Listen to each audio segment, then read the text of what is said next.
प्रिय दर्शकों, नमस्कार। भारत के महान ऋषियों, विद्वानों द्वारा प्रदत्त या प्रदान की गई भारतीय संगीत की जो विद्या है, ये किसी भी आश्चर्य से कम नहीं है और इसमें सफलता पा जाना ये बहुत बड़ी बात है। ये हर किसी के बस की बात नहीं है।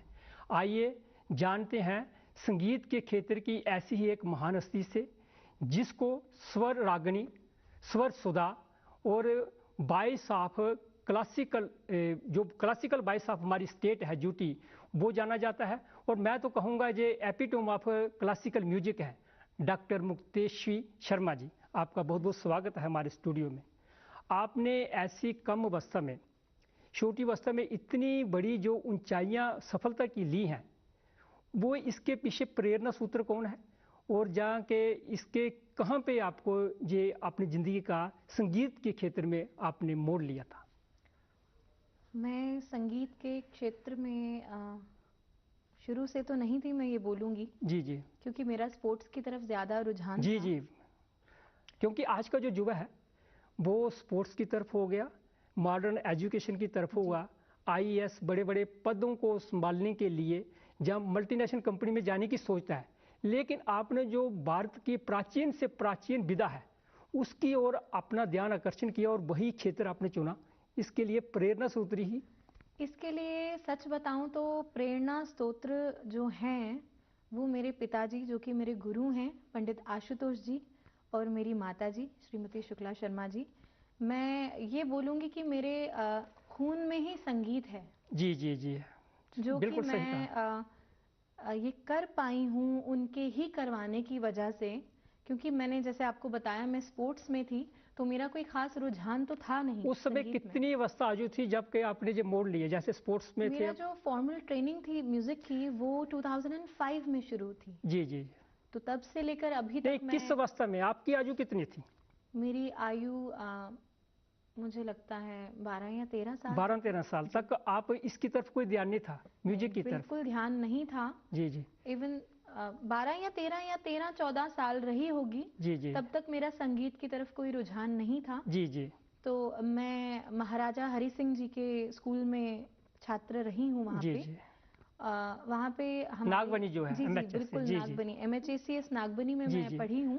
वहाँ म्यूजिक और का भी सब्जेक्ट है एक अच्छे? वहाँ पे म्यूजिक की बहुत ही जानी मानी हमारी जम्मू की कलाकारा जी जी, रह चुकी हैं, जी जी, मैडम श्रीमती अनीता शर्मा जी, जी जी, जी जिनको कि हम कोकिला के नाम से भी जी, जानते हैं। जी तो मैं उनसे कुछ कुछ चीज़ें मैं सीखा करती थी। जी, जी तो हमारी जो J&K academy of art culture and languages है, जी, जी जी, ये हर साल जहाँ तक मुझे अभी तक मालूम है कि एक स्टेट लेवल का कंपटीशन कराते हैं। जी जी, जूनियर, सीनियर और एमेच्योर ग्रुप में। जी जी, शास्त्रीय संगीत होता है, सेमी क्लासिकल होता है और लाइट म्यूजिक होता है जी उसमें। जी, तो उन्होंने जब मुझे सुना तो उन्होंने बोला कि आप एक काम करिएगा, आप पापा को बोलिएगा जी कि जी, ऐसे ऐसे कंपटीशन है, तो इसके लिए आपको प्रिपेयर कराएं। जी जी, जी तो वो मेरा एक टर्निंग पॉइंट था लाइफ का, जब मैंने अपने पिताजी से, जो कि मेरे गुरु हैं, उनसे मैंने संगीत सीखना शुरू किया था।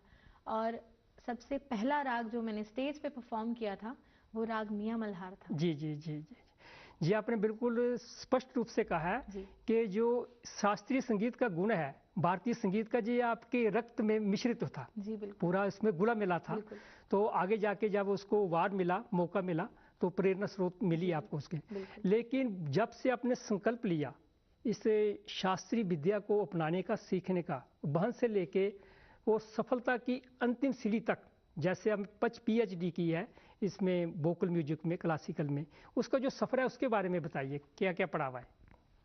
पड़ाव तो कुछ ऐसे आए, बहुत मुश्किलात भी आई। जी जी, और बहुत अचीवमेंट्स भी हुई। जी जी, मुश्किलात आती ही आती हैं। मैं समझती हूँ वो हमें तैयारी देती हैं। जी जी, और ज़िंदगी में कई कबार ऐसे अनुभव होना बहुत ज़रूरी होते हैं जो हमें बहुत छोटी सी उम्र में बहुत कुछ सिखा जाते हैं। जी जी, और हमें ज़िंदगी में कुछ बहुत बड़ा करने का जी जी, एक इंस्पिरेशन देते हैं। जी जी, तो मैं ये बताऊंगी कि मैंने बहुत मेहनत करने की कोशिश की। जो ज्ञान मेरे अंदर मेरे गुरु लोगों ने डाला, जी जी, उसमें बहुत से उतार चढ़ाव तो आए ही आए, क्योंकि ये गला है, बोलते हैं नखज, वायुज, लोहज, शरीरज और चर्मज। जी जी ये 5 प्रकार के वाद्य हैं जो हमारे शास्त्रों में जी वर्णित जी हैं, जी जी शास्त्रकारों ने जो जी वर्णित जी किए हैं। जी जी तो उनमें से जो सबसे मुश्किल जो वाद्य है वो ये हमारा शरीरज है, जी गला। जी जी जी खाना भी इसी से है, जी जी हमें बोलना भी इसी से है, जी जी ठंडा गर्म हर तरह का इसी से जाता है, और जी बड़ी बात की गाना भी इसी से है। जी जी जी। ऐसे देखा जाए तो ऑन स्पॉट म्यूजिक कंपटीशन में आपने 2003-4 से लेके 7-8 तक 4 कंपटीशन में फर्स्ट प्राइज लिया है। तो ये लगातार 7-8 साल में लेती उस समय रही हूँ। आपका म्यूजिक सब्जेक्ट नहीं था? उस समय म्यूजिक सब्जेक्ट नहीं था मेरा। जी जी जी उस समय मैं नागबनी में स्टूडेंट थी, और उसके बाद जहाँ तक मुझे याद है, मेरा जो J&K एकेडमी का आखिरी जो कंपटीशन था जी जो जी मैंने फेस किया था, मैं उस टाइम 12th में थी। जी जी जी 11th-12th में मैंने आर्ट्स ले लिया था, जी जिसमें मुझे म्यूजिक मिला था। डिस्प्ले यूर टैलेंट कंपटीशन भी आपने 4 बार जीता है प्रथम प्राइज के साथ। जी तो उस समय तो म्यूजिक आपका सब्जेक्ट होगा जी, मैं ये लगातार कोई 5 साल करती आई हूँ, जी जी डिस्प्ले योर टैलेंट। जी जी और माँ सरस्वती की कृपा से और मेरे गुरु लोगों की कृपा से जी जी मैं 5 साल इसको विन करती आई हूँ, जी जी अलग अलग विधाओं में। जैसा कि हमने बात की भारतीय जी संगीत में, शास्त्रीय, उपशास्त्रीय, जी सुगम संगीत, even in western music also, मैं उसमें भी थोड़ा जी बहुत जी रुझान रखती हूँ। जी जी तो ये एक बहुत ही मेरे यादगार पल रहे हैं, खुशनुमा पल रहे हैं, जिनमें मुझे सीखने को बहुत मिला, जिसमें मुझे मेहनत करने को बहुत मिला, और बहुत अच्छे एक्सपीरियंसेस मेरे रहे हैं जो मुझे ज़िंदगी में बहुत काम देंगे आगे। जी जी। आपका पेंटिंग में भी रुझान था क्या? जी, थोड़ा बहुत पेंटिंग में भी रुझान था, जी जी जी जी और थोड़ा बहुत क्रिएटिव राइटिंग में भी रुझान है। जी जी। संगीत की निष्णात उपाधि जब आपने ली, पीजी म्यूजिक में गोल्ड मेडलिस्ट आपने लिया है, जी तो उसके आगे आपका उत्साहवर्धन तो ज़्यादा हो गया होगा पीएचडी करने के लिए। जी, उसके बारे में वो बिल्कुल बिल्कुल। पल क्यों?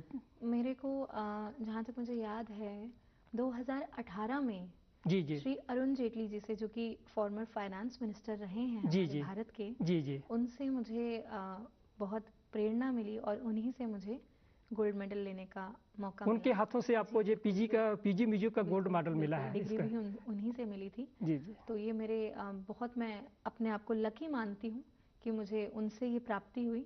और उस दौरान मैं पीएचडी कर रही थी, जी जी एडमिशन मेरा हो चुका था, मेरा जी जी टॉपिक रजिस्टर हो चुका था। तो मेरा उत्साह उस एक सीमा पे था कि जो मैं शायद मैं आपके सामने भी जाहिर ना कर जी पाऊँ। जी। फिर उसके बाद यंग वुमेन अचीवर अवार्ड, जी, इंटरनेशनल 2015 में मिला। वुमेन डे भी आपको 2015 जी मिला, जी वो जी कैसा जी, लगा बिल्कुल आपको? मुझे बहुत अच्छा लगा। और मैं बताना चाहूँगी, मुझे कोई भी अवार्ड मिला हो, चाहे वो स्टेट लेवल पे हो या नेशनल लेवल पे हो, मैंने हमेशा अपने, अंतर्राष्ट्रीय लेवल पे भी आपको स्तरों पे कुछ जी, मैं पुरस्कार परफॉर्मेंसेस मिले दे हैं? चुकी जी हूँ। जी जी जी जी जी, जी। बिल्कुल बिल्कुल। आपने एक दर्जन नहीं, कई दर्जनों जी कॉन्फ्रेंसेस जी में भी मैं जी जी कर चुकी हूँ। आपने एक दो नहीं, एक दर्जन नहीं, कई दर्जनों बार अवार्ड जो जीते हैं संगीत के क्षेत्र जी में। तो हम फिर दोबारा रागों के बारे में बात पूछते हैं आपको जी। कि राग जो होते हैं ये बहुत मुश्किल होते हैं, इनकी साधना करना कितना आपको मुश्किल लगा और किस प्रकार आपने इसमें सफलता पाई? रागों की साधना करने में सबसे पहले मैंने एक चीज़ सीखी जी कि एक राग को ही साधने में, जी जी उसकी साधना में जिंदगी लग जाती है। जी जी तो वो एक राग सध जाए जी जी तो अन्य सभी राग भी सध जाते हैं। हालांकि हर एक राग में एक दूसरे से परस्पर अंतर हमको नजर आता जी है, जी लेकिन एक राग अगर हम कई साल लगा के जी जी अच्छे तरीके से शास्त्रीयता को पूर्णतया बरकरार रखते हुए अगर हम सीख लें, तो हमारे अंदर वो एक एक नेचर में वो डेवलपमेंट हो जाती है कि हम अन्य बाकी जो राग हैं उनको भी हम शास्त्रीयता के अनुसार लेंगे, उनको भी हम पूर्णतया उसी तरह से गाने का प्रयास करेंगे जी जी जिस तरह से शास्त्रों में वर्णित हैं। जी जी जी। तो वो चीज़ हमें आगे के लिए बहुत हेल्प करती है। रागों की ओर बात करें हम, जी कोई 16 राग कहते हैं, कोई 78 कहते हैं, कोई 83 कहते हैं, टोटल कितने राग हैं? नहीं, राग बहुत से हैं, ऐसी बात नहीं है। 83 भी नहीं, इससे भी ज्यादा है? नहीं, 83 भी नहीं है। जी जी जी। कहेंगे तो कोई कहते हैं 484 है, कोई कहते जी हैं जी जी। अच्छा, इतने हैं, ये इतने जानकारी हमको भी चाहिए, तो हमें तो हम 83 तक ही सीमित थे। जी जी हाँ जी। जी जी। अलग अलग शास्त्रकारों ने अलग अलग थाटों से अलग अलग रागों को रचित किया है, उसके अंतर्गत रखा है। इन रागों में जी जी, इन रागों में कहा जाता है जो दीपक राग है वो सबसे कठिन और मुश्किल राग है। और जो तानसेन थे, म्यूजिक के जनक थे, हमारे जो किंग ऑफ म्यूजिक, उनका इसी रागों को गाते गाते वो मृत्यु को भी प्राप्त हुए थे, ऐसा कहा जाता है। तो ये दीपक राग का थोड़ा सा प्रेजेंटेशन दे सकते हैं हमें? दीपक राग का प्रेजेंटेशन तो मैं सच बताऊं तो मेघ का, जिससे बारिश होती मैं थी।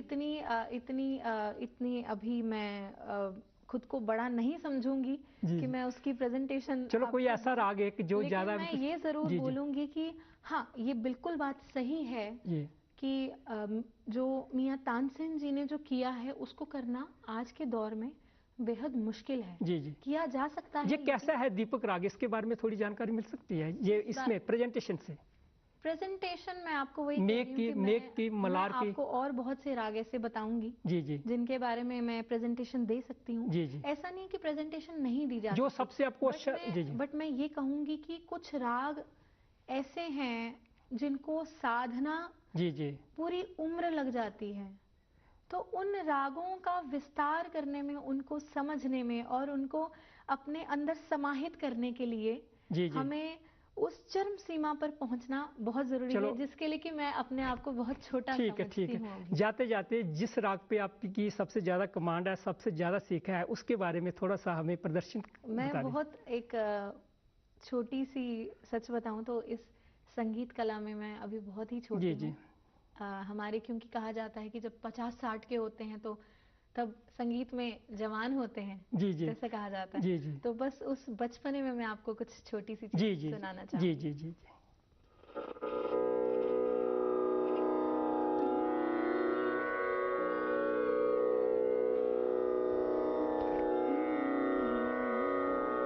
राग श्याम कल्याण में आपको एक छोटी सी वंदना पेश करूंगी।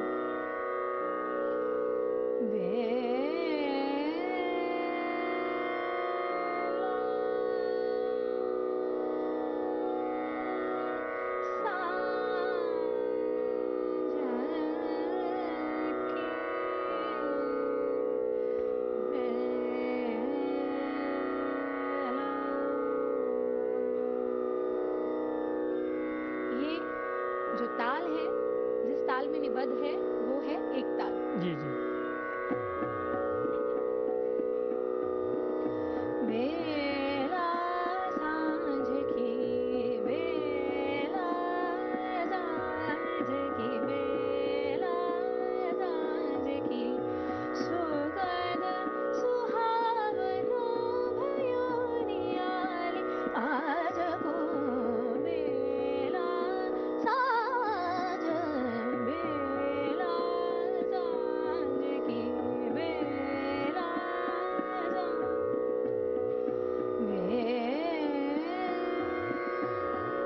बहुत बहुत धन्यवाद। हम तो और भी सुनना चाहते थे, लेकिन इस समय की हमें अनुमति नहीं है। आप हमारे स्टूडियो में आए, बहुत अच्छी जानकारी दी, इसके लिए आपका बहुत बहुत धन्यवाद। शुक्रिया। दर्शकों, आपका बहुत बहुत धन्यवाद।